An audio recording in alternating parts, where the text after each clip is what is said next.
जैसा कि मैंने आपको पहले भी बोला है कि रेस्टोरेंट्स, होटल्स और एयरलाइंस सब दिवालिया यानी कि बैंकरप्सी का शिकार हो चुके हैं। पर क्या आपको ये पता है कि यूनिवर्सिटीज भी बैंकरप्सी का शिकार होती जा रही हैं? Hello friends, this is Ravindra और आप देख रहे हैं द राम शो।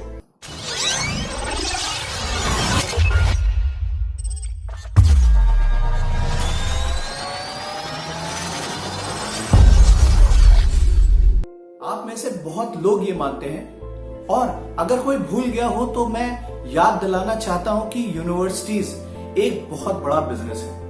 उन्हें प्रोफेसर्स, बिल्डिंग और जगह के लिए लाखों करोड़ों रुपए देने होते हैं। पर अब कोविड-19 की वजह से कैंपस में कोई भी स्टूडेंट्स नहीं बचे हैं, इसलिए अब यूनिवर्सिटीज का रेवेन्यू भी नहीं जनरेट हो रहा है। अगर दूसरी तरह से बोले तो बाकी सारे बिजनेस की तरह इनका धंधा भी ठप पड़ चुका है और इसीलिए दुनिया भर में यह अनुमान लगाया जा रहा है कि बहुत सारी यूनिवर्सिटीज हमेशा के लिए बंद हो जाएंगी। और ये एक बहुत बड़ी बात है। यहां तक कि दुनिया की सबसे अमीर यूनिवर्सिटीज जैसे हार्वर्ड भी कर्जे में आ चुकी है। तो आप सोच सकते हैं कि हालात कितने गंभीर हो रहे हैं। ये सब चीजें यहां से समझी जा सकती हैं कि बच्चे सिर्फ ऑनलाइन क्लासेस के लिए साल के लाखों रुपए नहीं देना चाहते और वो इस तरह की पढ़ाई से सैटिस्फाइड भी नहीं है। आपको ये मानना पड़ेगा कि एजुकेशन की हालात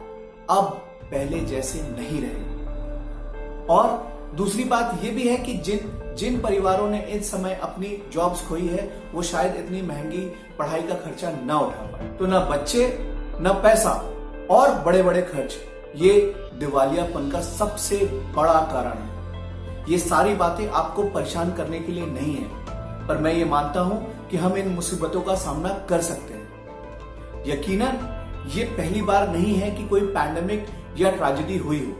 हमारा इतिहास गवाह है कि ह्यूमंस ने बेहतर तरीके से सरवाइव किया है। हमने इंटरनेट का आविष्कार किया वॉर की वजह से, हम लोग चांद पहुंच गए वॉर की वजह से, और कोविड-19 की लड़ाई के बीच में ही हम लोग पढ़ाई की समस्या को भी सुलझा सकते हैं। जी हाँ, ये बिल्कुल सही है कि बड़ी बड़ी यूनिवर्सिटीज जिनकी लाखों की फीस है वो इस टाइम स्ट्रगल करेंगे। पर ये मेरा अनुमान है कि हम सबको एक नए टाइप की यूनिवर्सिटीज देखने को मिलेंगी जो इन ट्रेडिशनल यूनिवर्सिटीज से ज्यादा सस्ती होंगी, ज्यादा कुशल होंगी और ज्यादा छोटी होंगी। इन यूनिवर्सिटीज को हम बोलेंगे एकेडमी। अगर आपको नर्सिंग का कोर्स करना है तो आप नर्सिंग एकेडमी जाएंगे, अगर आपको इंजीनियरिंग करनी है तो आप इंजीनियरिंग एकेडमी जाएंगे। ये आपको नॉर्मल कॉलेजेस या यूनिवर्सिटीज के कंपैरिजन में मुश्किल से 10% ही चार्ज करेंगे। और ऐसा भी हो सकता है इनमें से बहुत सारी एकेडमी ऑनलाइन हो।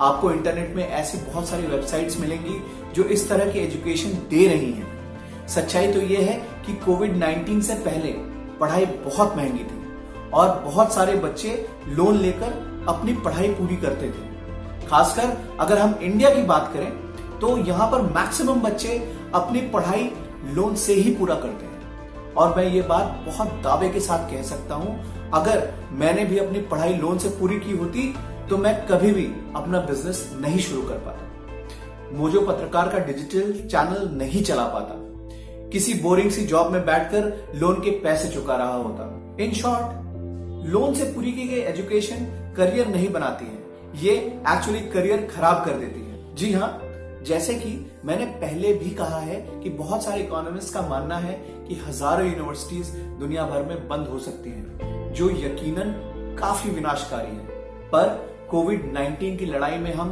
लोग एक नए तरीके की यूनिवर्सिटीज तैयार कर सकते हैं जो पहले वाली से बेहतर, सस्ती और कुशल होंगी और जो करोड़ों बच्चों को बिना लोन लिए या बिना कर्जे में डाले एजुकेट करेंगे। इन सारे नेगेटिव बातों के बीच में ये यकीनन बहुत बड़ी गुड न्यूज है। बस आपको ऐसे एकेडमिक्स और ऑनलाइन की वैल्यू को समझना होगा। तो आज के लिए इतना ही। फिर लौटूंगा रविवार को द राम शो में एक नए इंटरेस्टिंग टॉपिक के साथ। तब तक देखते रहिए मोजो पत्रकार।